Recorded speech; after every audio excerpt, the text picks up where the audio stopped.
I চুপ কর সবাই। ক্লাসটারে কি মাছের বাজার বানাতে চাস তোরা? নালায়েক লাফাঙ্গার দল। স্যার ওয়াই আর আপনি দেইন গালাগালি? আই বদমাশ ছেলে, কি বললি তুই? এই স্যার আমি তো কিছু বলিনি। ফাইজলাম করো আমার লগে। Stand up. স্যার আমি এই গাধা বাচ্চা তোরে বলছি আমি? বস তুই আমার বল হোয়াট ইজ গালাগালি? স্যার আমি বলি আই তোরে জিগাইছি আমি? স্যার আমি কিন্তু জানি গালাগালির সংজ্ঞা, বলবো নাকি? এই স্যারের বাসি তো বাজেই না। আর একজন যদি একটা কথাও বলছিস এটা তোদের পিঠে ভাঙবো আমি। আই পিছের বড় চুলালা দাঁড়া তো। তুই খুব বদমাশ, তোর চেহারা দেখেই বোঝা যায়। কি বলেন স্যার? আমি তো একটা মাসুম বাচ্চা। তুই যদি মাসুম হোস তাহলে মাসুদ কে? আচ্ছা এসব বাদ দেওয়া যাক, ক্লাস শুরু করি তাহলে। আমি সবাইকে কিছু প্রশ্ন করব, দেখি কে কেমন পারে। আই পিছের পোলা 10টি পশুর নাম বল। 5টা গরু আর 5টা ছাগল স্যার। কি? Oh, no, no, no, no.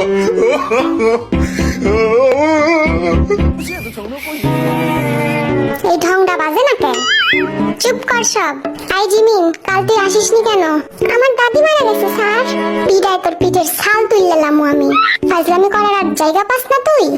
এই নিয়ে 4-5 বার তোর দাদি মারা গেল। কি করবো স্যার? আমার দাদিটা তো 10 বোন, সবাই আমার খুব কাছে। 5টা মরছে আর 5টা এখনো বাকি আছে। তার মানে আরো 5 দিন আমি আসতে পারবো না স্যার। এই জিমিন খালি মিশা কথা কয়, বুঝলি?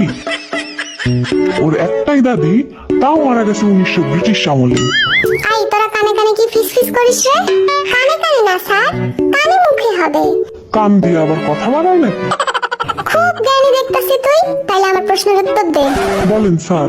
বল আমরা এই ক্লাসরুমটা কিভাবে পরিষ্কার পরিচ্ছন্ন রাখতে পারি? আমরা স্কুলে না এসে স্যার। কি?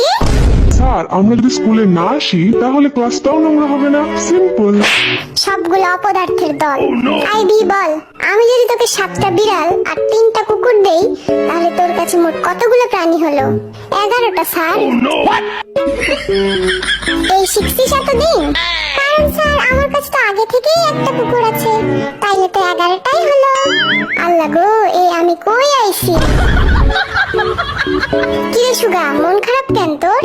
কই না তো স্যার। আরে লজ্জা পাস না, বন্ধু ভেবে বলে ফেল। কাল 1 ঘন্টা মিমের জন্য কোচিং এর বাইরে দাঁড়াইছিলাম, কিন্তু মিমের দেখা পাইলাম না। এই তোর লজ্জা শরম নাই? তুই স্যারকে এসব বলতেছিস? স্যার আপনিই তো কইলেন লজ্জা না পাইতে। চুপ কর বেয়াদব। এবার জাঙ্কুক বল, সূর্য পশ্চিম দিকে ওঠে না কেন? আমি পরীক্ষায় পাশ করি না বলে। Oh, no, কি? no, no. কারণ আমার মা বলেছে আমি যেদিন পাশ করব সেদিন নাকি সূর্য পশ্চিম দিকে উঠবে।